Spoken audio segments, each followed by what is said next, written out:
ghairu jami al-falah mengucapkan selamat tahun baru 1 Muharram 1448 Hijriyah. Tingkatkan takwa kita, tingkatkan kualitas iman kita. Insyaallah tahun baru ini 1448 Hijriyah menjadi tambah berkah buat kita semua. Insyaallah lebih baik daripada tahun sebelumnya. Dan mudah-mudahan insyaallah menambah yakni ketaatan kita menjadi orang-orang yang semakin bertakwa kepada Allah Subhanahu wa taala. Amin ya rabbal alamin. Hadirin jemaah sekalian yang dirahmati oleh Allah, bersyukur kita berada di bulan yang disebut Muharram. Muharram ini adalah salah satu bulan yang disebut Ashhurul Hurum. Bulan-bulan yang dimuliakan Allah. Ada 4 bulan disebut Arba'atun Hurum, 4 bulan yang mulia. Mulianya ketika kita melaksanakan ibadah di dalamnya Allah lipat gandakan pahalanya. Ya. Dosa kita kalau kita minta ampun kepada Allah, Allah ampunin.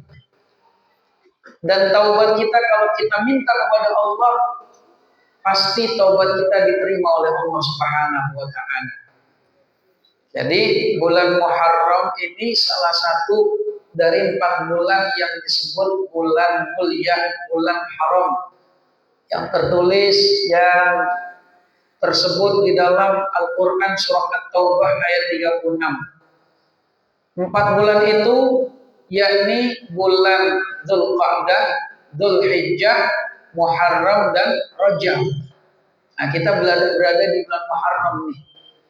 Ya, berarti bulan yang mulia setelah kemuliaan Ramadan.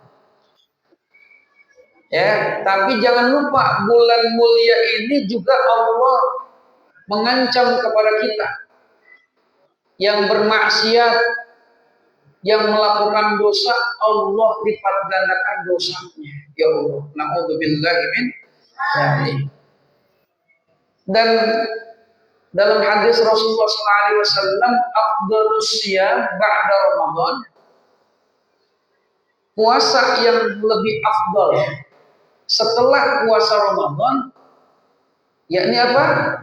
Bulan di mana kita puasa di bulan Al-Muharram. Ya. Al-Muharram ini yakni bulan Muharram. Jadi puasa kita di bulan Muharram ini afdal. Fadilahnya utama setelah utamanya Ramadan.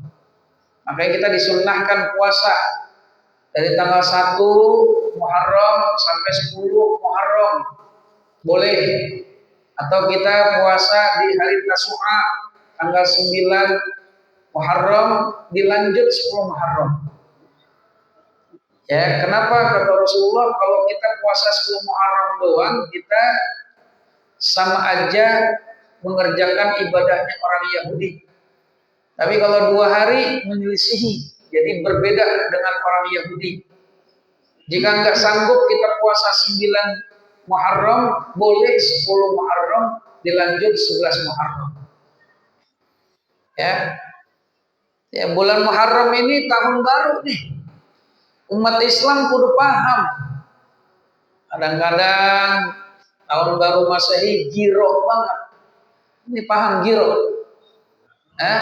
Senang banget, girang banget. Padahal bukan tahunnya, bukan tahun barunya.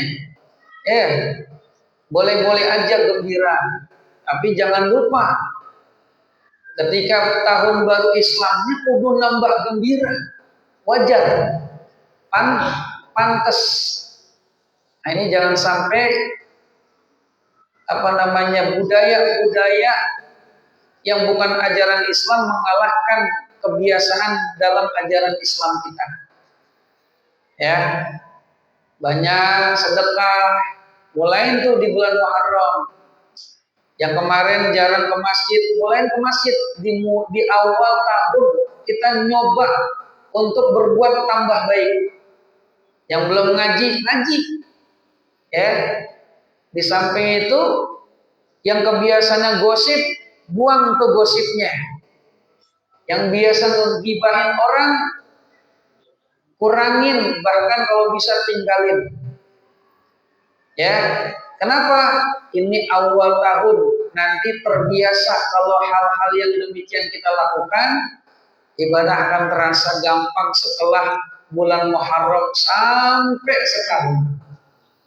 Ya, para guru, para ulama kita ngajarin awal Muharram, suami tambah sayang sama istri, ngasih uang belanja ditambahin. Ya, insya Allah nih suami-suami yang ada di sini nih orang-orang yang sayang sama istri nih. Ya, dari mulai tadi sore udah pada ngasih duit uang belanja istrinya. Ya, bahkan dari lebih. Ya, alhamdulillah. Mari jemaah sekalian kita baca doa awal tahun.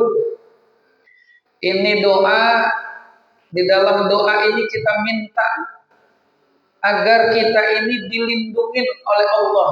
Jadi minta perlindungan kepada Allah Subhanahu wa taala dari kejahatan-kejahatan syaitan.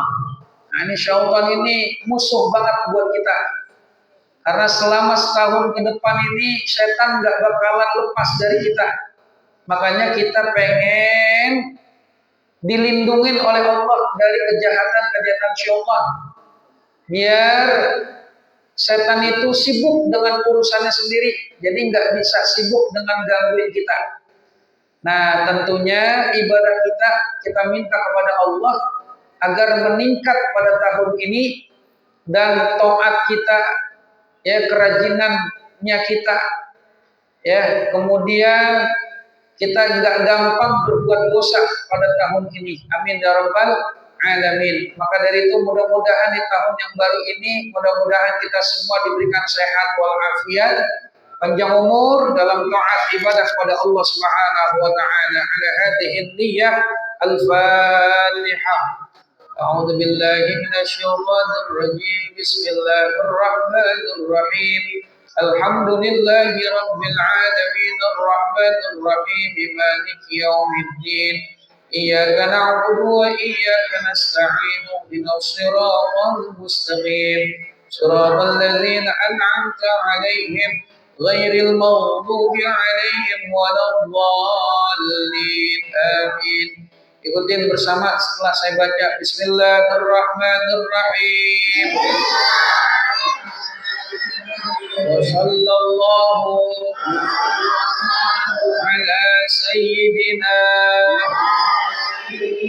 wa maulana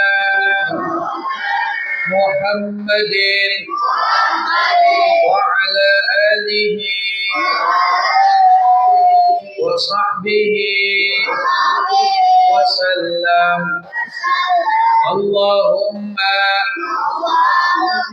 antal abadiyyu al-qadimul awwalu wa ala fadlikal azim wa judikal mu'awwal wa hadha 'amun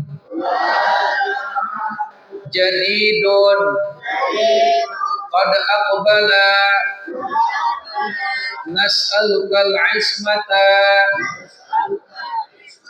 fihi minasyaitani wa awliyaihi wa junudihi wal auna ala hadhihi nafsi al-ammarati bis-su'i wal ishtighali bima yuqarribuni ilaika zulfa ya dzal jalali wal ikram. يا أرحم الراحمين. وصلى الله على سيدنا ومولانا محمد وعلى آله وأصحابه وسلم والحمد لله رب العالمين.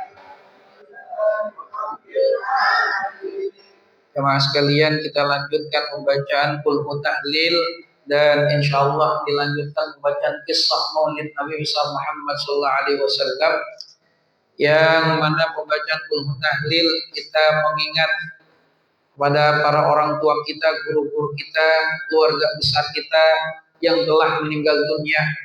Di awal tahun kita doakan juga kepada mereka-mereka yang telah berpulang ke rahmatullah. Semoga dari keluarga kita yang telah berpulang ke rahmatullah dan juga umumnya kaum muslimin wal muslimat, warga perumahan Saharian Permai dan sekitarnya yang telah berpulang ke rahmatullah, kita doakan mereka semua, para almarhum, para almarhumah, senantiasa dimaafkan segala kekhilafan-nya, Allah terima segala amal ibadahnya, Allah jadikan kuburnya raudhah min riyadil jannah, yang senantiasa dirahmati, dilapangkan dalam kuburnya, kelak ditempatkan ke dalam surganya Allah Subhanahu wa taala. Ala hadhihi niyyah wa ala kulli niyyatin salihah ila hadratin Nabi Muhammad Mustafa Rasulullah sallallahu alaihi wasallam.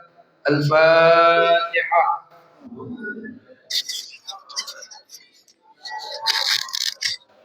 Alhamdulillahi rabbil alamin arrahmanir rahim maliki yaumiddin iyyaka na'budu wa iyyaka nasta'in ihdinas siratal mustaqim siratal ladzina an'amta 'alaihim ghairil maghdubi 'alaihim waladdallin. Allahu akbar, la ilaha illallah, wallahu akbar. Bismillahirrahmanirrahim. Qul huwallahu ahad, Allahus samad, lam yalid wa lam yulad wa lam yakul lahu kufuwan ahad. Bismillahirrahmanirrahim. Qul huwallahu ahad, Allahus samad, lam yalid wa lam yulad wa lam yakul lahu kufuwan ahad. Bismillahirrahmanirrahim. Qul huwallahu ahad, Allahus samad, lam yalid wa lam yulad wa lam yakul lahu kufuwan ahad. Allahu akbar, la ilaha illallah, wallahu akbar. Bismillahirrahmanirrahim. Qul a'udzu birabbil falaq, min syarri ma khalaq, wa min syarri ghasiqin idza waqab, wa min syarri naffaathati fil 'uqad, wa min syarri hasidin idza hasad. Allahu akbar, la ilaha illallah, wallahu akbar. Bismillahirrahmanirrahim. Qul a'udzu birabbin nas, malikin nas, ilahin nas, min syarril waswasil khannas, alladzi yuwaswisu fi sudurin nas, minal jinnati wan nas. Allahu akbar, la ilaha illallah, wallahu akbar. Bismillahirrahmanirrahim. Alhamdulillahi rabbil alamin arrahmanir rahim maliki yaumiddin iyyaka na'budu wa iyyaka nasta'in ihdinas siratal mustaqim siratal ladzina an'amta 'alaihim ghairil maghdubi 'alaihim waladdallin. Amin. Bismillahirrahmanirrahim. Alif lam mim. Dzalikal kitabu la raiba fihi hudan lil muttaqin alladzina yu'minuna bil ghaibi wa yuqimuna as-salata wa mimma razaqnahum yunfiqun.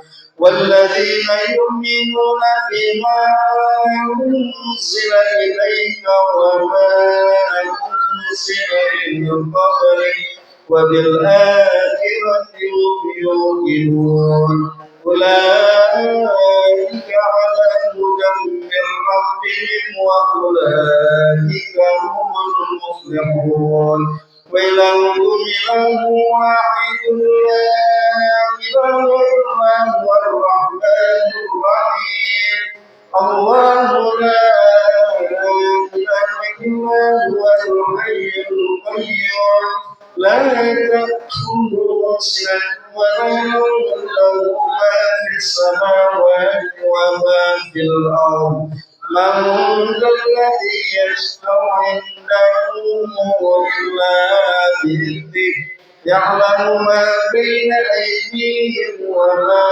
خلفهم ولا يحيطون بشيء من علمه إلا بما شاء وسع كرسيه السماوات والأرض ولا يئوده حفظهما وهو العلي العظيم لله ما في السماوات وما في الأرض وإن تبدوا ما في أنفسكم أو تخفوه يحاسبكم به الله فيغفر لمن يشاء ويعذب من يشاء والله على كل شيء قدير آمن الرسول بما أرسل إليه من ربه والمؤمنون كل آمن بالله وملائكته وكتبه ورسله لا نفرق بين أحد من رسله وقالوا سمعنا وأطعنا غفرانك ربنا وإليك المصير لا يكلف الله نفسا إلا وسعها لها ما كسبت وعليها ما اكتسبت ربنا لا تؤاخذنا إن نسينا أو أخطأنا ربنا ولا تحمل علينا إصرا كما حملته على الذين من قبلنا ربنا ولا تحملنا ما لا طاقة لنا به واعف عنا واغفر لنا وارحمنا واعف عنا واغفر لنا وارحمنا واعف عنا واغفر لنا وارحمنا أنت مولانا فانصرنا على القوم الكافرين صلى الله عليه وسلم ولنا ولهم وللمؤمنين والمؤمنات أستغفر الله العظيم لي ولوالدي ولهم وللمؤمنين والمؤمنات أستغفر الله العظيم لي ولوالدي ولهم ولجميع المسلمين والمسلمات والمؤمنين والمؤمنات الأحياء منهم والأموات أفضل الذكر فاعلم أنه لا إله إلا الله لا إله إلا الله لا إله إلا الله محمد رسول الله صلى الله عليه وسلم لا إله إلا الله لا إله إلا الله لا إله إلا الله لا إله إلا الله لا إله إلا الله لا إله إلا الله لا إله إلا الله لا إله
اللهم صل على سيدنا محمد اللهم صل عليه وسلم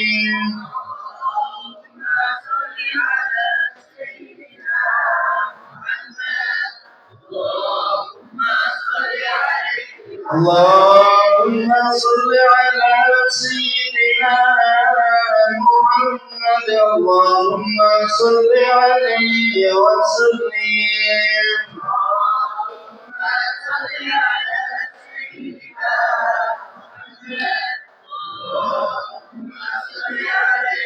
اللهم صل على سيدنا محمد يا رب صل عليه وسلم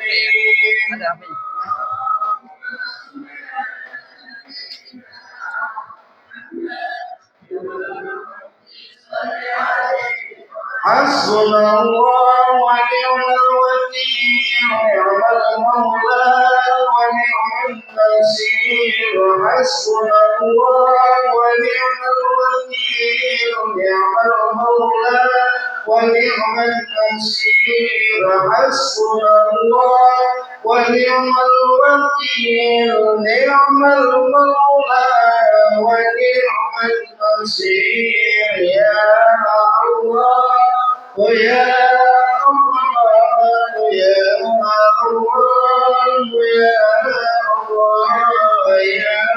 الله ويا الله يا الله يا الله يا لطيف ويا لطيف يا لطيف ويا لطيف يا لطيف ويا لطيف يا لطيف يا لطيف اللهم لطيف بعباده يرزق من يشاء وهو القوي العزيز سبحان الله وبحمده سبحان الله وبحمده سبحان الله وبحمده سبحان الله وبحمده سبحان الله وبحمده سبحان الله العظيم وبحمده اللهم صل على حبيبك سيدنا محمد وآله وصحبه وسلم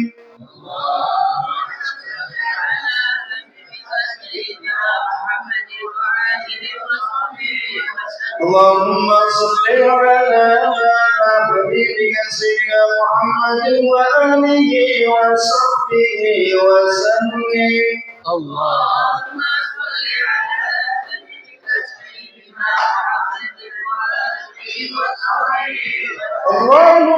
صل على حبيبك سيدنا محمد وعلى آله وصحبه وبارك وسلم أجمعين. اللهم صل على محمد وعلى آله وصحبه.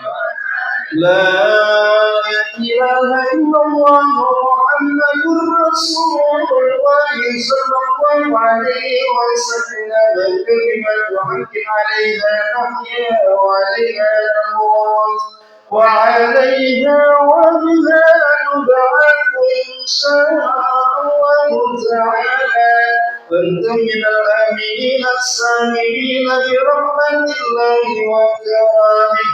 إن الله وملائكته يصلون على النبي يا أيها الذين آمنوا صلوا عليه وسلموا تسليما. بسر الفاتحة. أعوذ بالله من الشيطان الرجيم. بسم الله الرحمن الرحيم. الحمد لله رب العالمين الرحمن الرحيم مالك يوم الدين إياك نعبد وإياك نستعين اهدنا الصراط المستقيم صراط الذين أنعمت عليهم غير المغضوب عليهم ولا الضالين.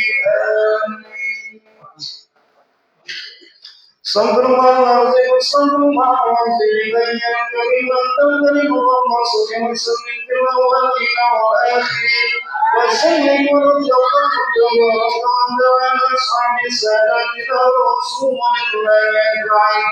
بسم الله الرحمن الرحيم. الحمد لله رب العالمين حمدا يوافي نعمه ويكرمه ويكافئ ذاته مزيدا.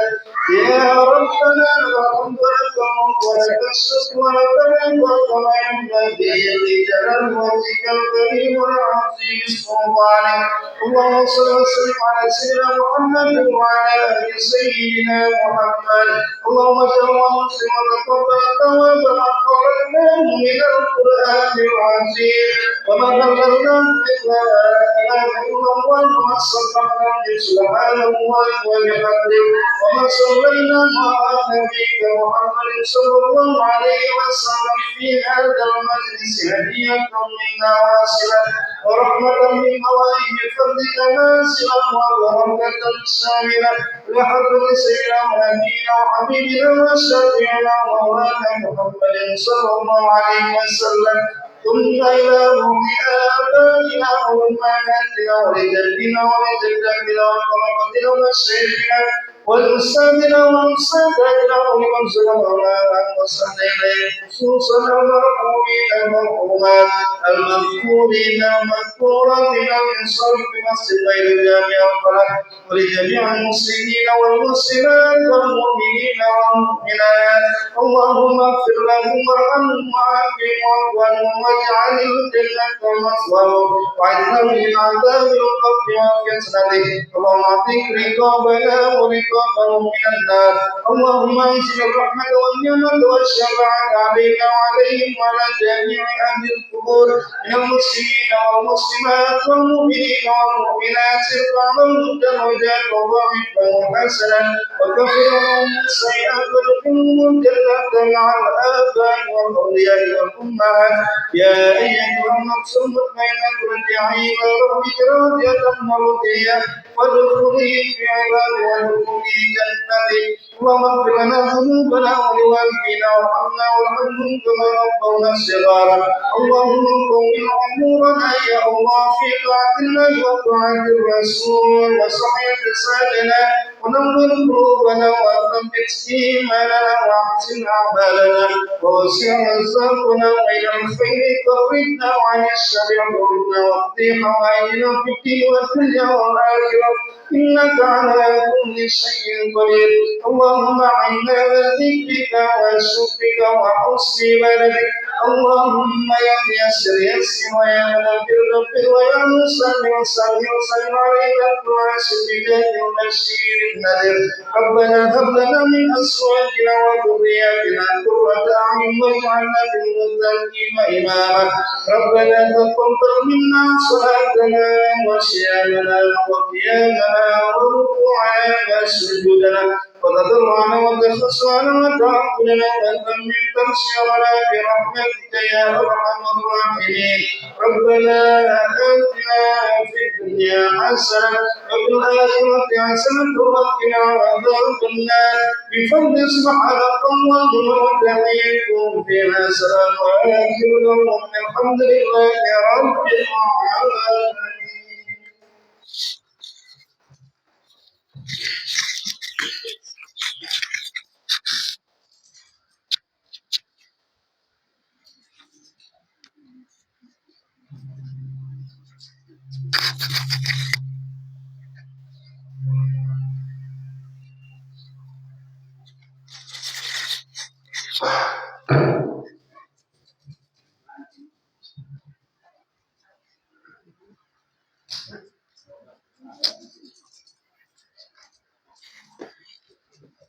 يا ربي صل على محمد يا ربي صل عليه وسلم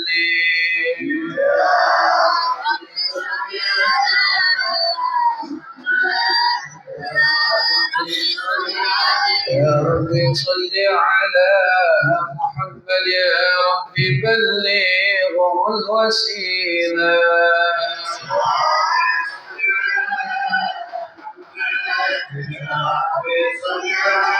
يا ربي صل على محمد يا ربي خصه بالفضيلة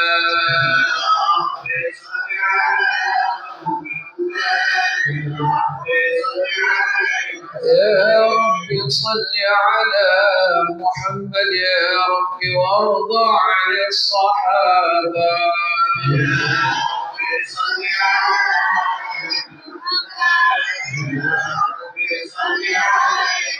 يا ربي صل على محمد يا ربي فارحم والدينا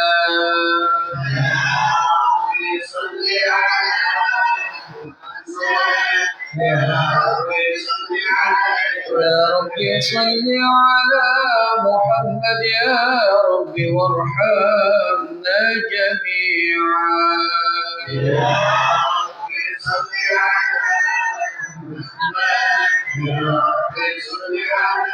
يا ربي صل على محمد يا ربي وارحم كل مسلم يا ربي صل على يا ربي صل على محمد يا ربي صل عليه وسلم يا ربي صل على محمد يا ربي صل عليه وسلم يا ربي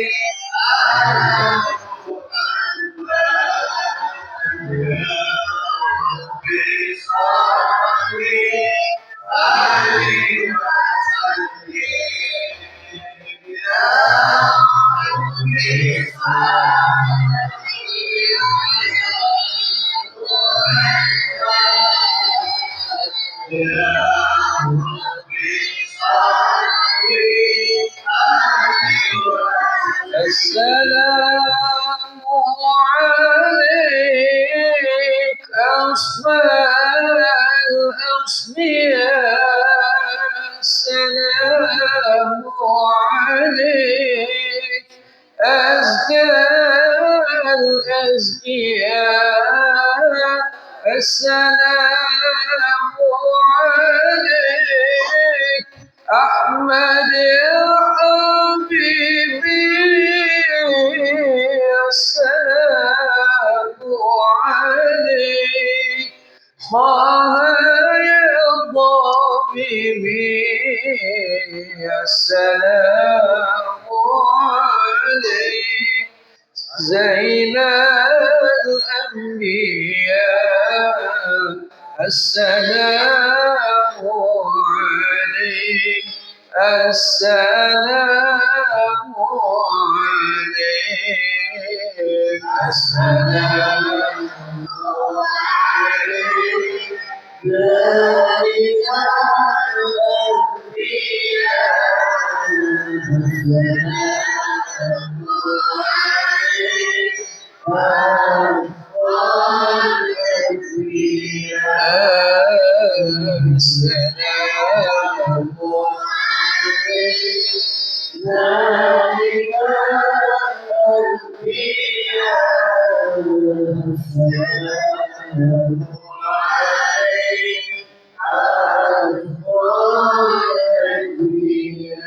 اللهم صل وسلم وبارك عليه وعلى آله.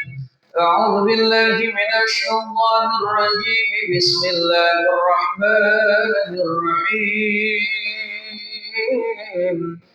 إنا فتحنا لك فتحا مبينا ليغفر لك الله ما تقدم من ذنبك وما تأخر ويتم نعمته عليك ويهديك صراطا مستقيما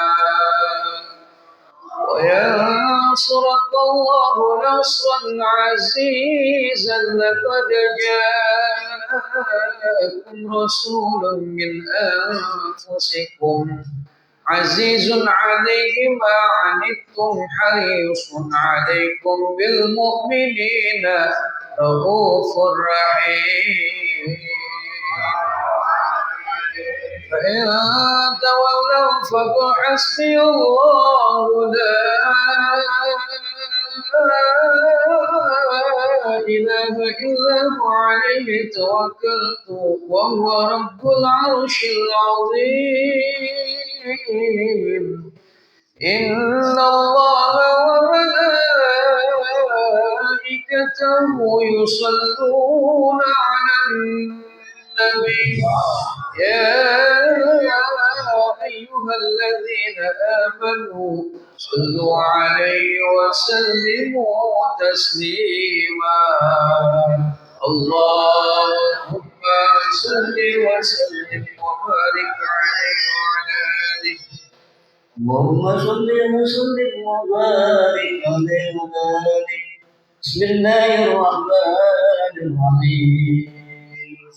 الحمد لله القوي المغالب الذي يقوي بالبعث الوارث الثاني عالم الغيب والغيب والزائد والزائد يسبح الآمن والغائب الصالح والظالم ويوعد الناس والصامت والجاهل والزاني يضرب بعدل الساكن ويسكن بقدر القائل.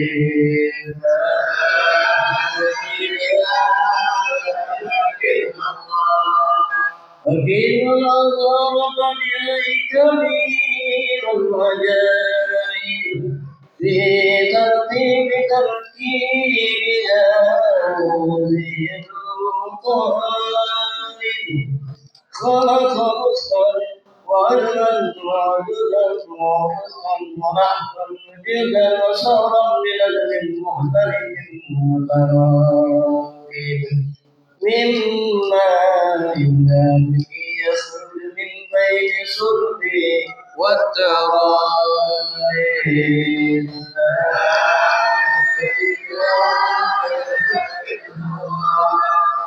كريم بسط لخلقه بساط كرمه ينزل في كل ليلة إلى السماء الدنيا وينادي هل من مستقبل هل من تائب هل من طالب حاجة ترجين المطالب ولو رأيت الهدى فأحيانا وقدامي فقد جادوا بالدموع الصادق الله عليه وعلى وانظر بين هذه الرذائل وخير لنفسه وهادي ومن من الذنوب ليالي فلا يزالون بالاستغفار حتى يكف الليالي زيور الليالي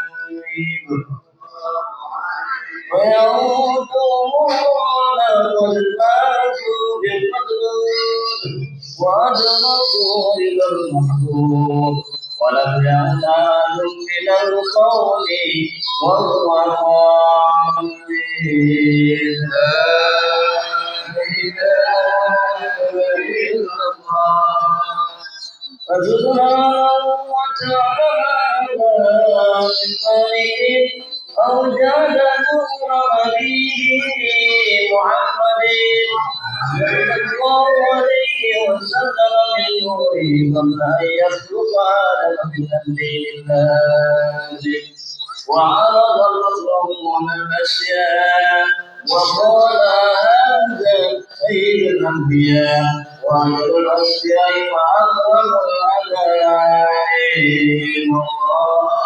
اللهم صل وسلم وبارك اللهم صل وسلم وبارك عليه بسم الله الرحمن الرحيم أول ما نستقبل به حديثين ورد عن الذي كان كله عزيما ونسأله كريما وسنته مستقيما قال في يده من لم يزل سميعا عليما إن الله وملائكته يصلون على النبي يا أيها الذين آمنوا صلوا عليه وسلموا تسليما اللهم صل وسلم وبارك عليه اللهم صل وسلم وبارك عليه ولا تجعل صلاته واستغفاره وازداد تنسي معرفته وامتنعت الصلاة وزدت الصلاة تهليلا وتنبيلا واستغفارا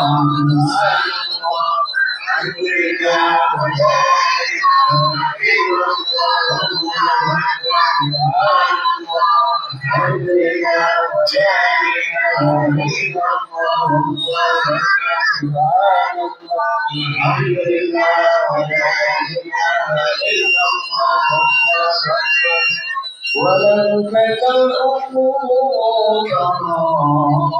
عنها من فصيح ومرضي إلى نهاية زمان أمري ولما اشتد بها الضغط بإذن رب الفلك وذهب علينا صلى الله عليه وسلم ساجدا شاكرا آمنا كأنه البدر في نهار صلى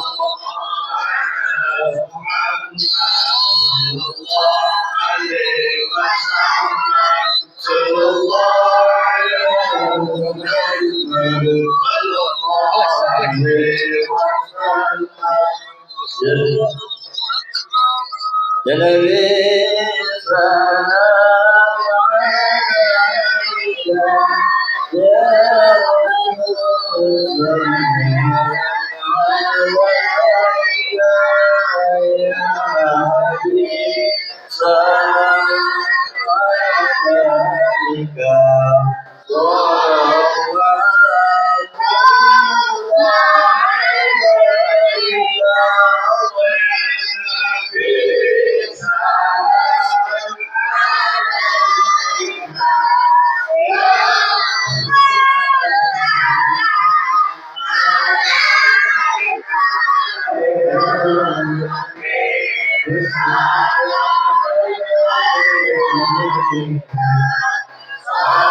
أسرك البدر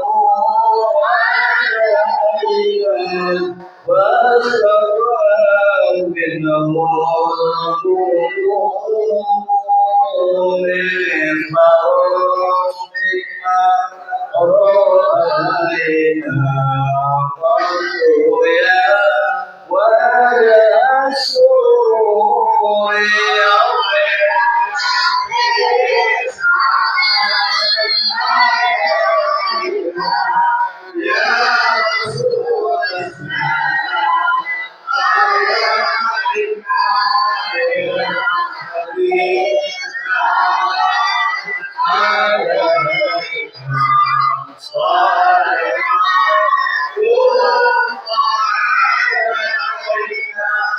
أنت شمس أنت ليل أنت نور أنت نوري أنت عزي وأماني أنت مصباح الصدور يا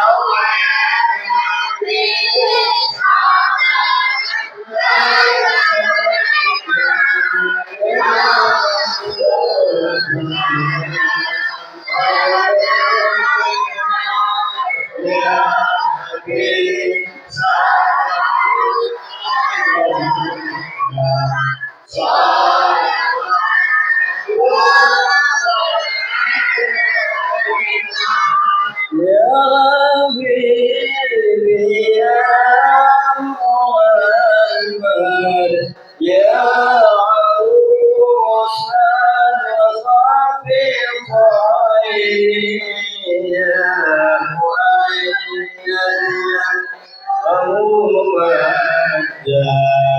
يا إمام الإبراهيم يا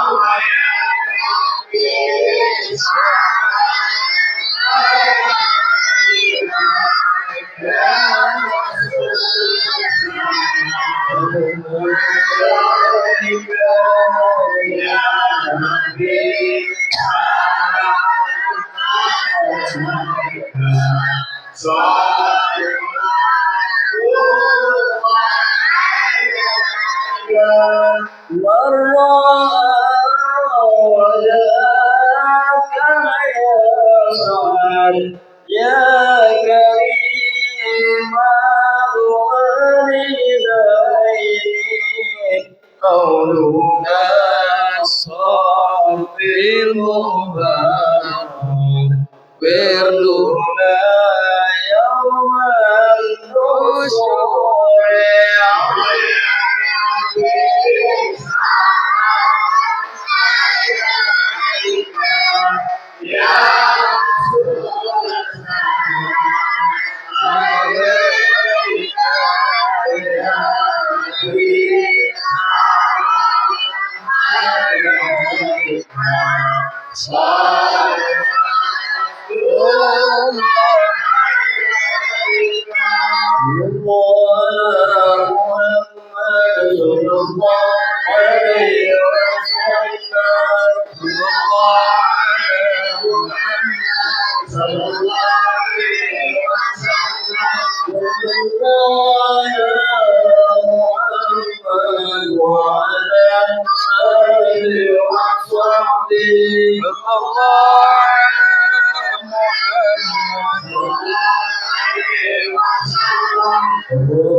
Hadirin jamaah sekalian yang dirahmati Allah Subhanahu wa taala. Alhamdulillah, rangkaian acara kegiatan perayaan Tahun Baru Islam kita laksanakan dengan hikmat dan alhamdulillah baru saja kita selesai, yang mana tadi diawali dengan di sore hari jam 5 sore kita baca Ratibul Haddad, dan dilanjutkan pembacaan doa akhir tahun, lalu sholat maghrib berjamaah dilanjutkan dengan pembacaan doa awal tahun. Alhamdulillah begitu lengkap acara kita. Kita baca qul tahlil serta maulid Nabi besar Muhammad sallallahu alaihi wasallam, di mana kita banyak bersalawat di malam hari ini. Semoga hajat apa yang kita niatkan semua, yang kita minta kepada Allah Subhanahu wa taala, semuanya diterima oleh Allah Subhanahu wa taala. Tahun baru, semangat ibadah yang baru, semakin tambah taat ibadah kepada Allah. Semoga kita diberikan keamanan, kenyamanan oleh Allah Subhanahu wa taala. Baik keluarga kita maupun masyarakat kita semuanya aman, nyaman. Insya Allah negara kita juga semuanya aman dan nyaman. Insya Allah negara kita dijadikan negara yang baldatun thayyibatun wa rabbun ghafur. Amin ya rabbal alamin. Ya, sebelum ditutup jangan lupa seperti biasa ya. Biasa tanggal 1 Muharram kita biasa nulis bismillah. Berapa jumlahnya? 113. Jumlah bismillah dalam Al-Quran itu sebanyak 113. Surah Al-Quran itu ada 114. Satu surah yang gak ada bismillahnya surah At-Taubah. Maka ulama mengajarkan kita mulai di awal tahun dengan kalimat pembukanya dengan menulis bismillah sebanyak 113. Besok habis subuh atau dari malam ini boleh. Habis subuh besok jangan tidur dulu ya. Awalin habis subuh dengan menulis bismillah. As-Sayyid Muhammad bin Ali al-Maliki, ulama besar dari Arab Saudi yang kita jadikan rujukan juga fatwa-fatwa beliau, kitabnya masyhur ya, di mana beliau mengatakan setiap tanggal 1 Muharram atau tahun baru itu kita dianjurkan minum air susu yang putih. Ya, ditanya kenapa minum air susu yang putih? Ini dia mencerminkan kalau putih berarti tandanya mudah-mudahan bersih. Insya Allah kita dalam setahun ini mencatat ya hal-hal semuanya kebaikan. Amin ya rabbal alamin. Yang belum punya susu, minum susu, mau minum susu, beli susunya ya. Ada susu yang murni maupun susu yang ada di Alfa atau Indomaret, silakan dibeli.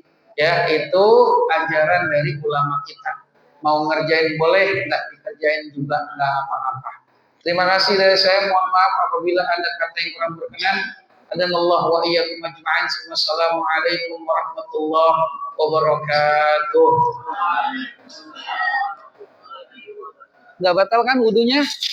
Ya, sudah.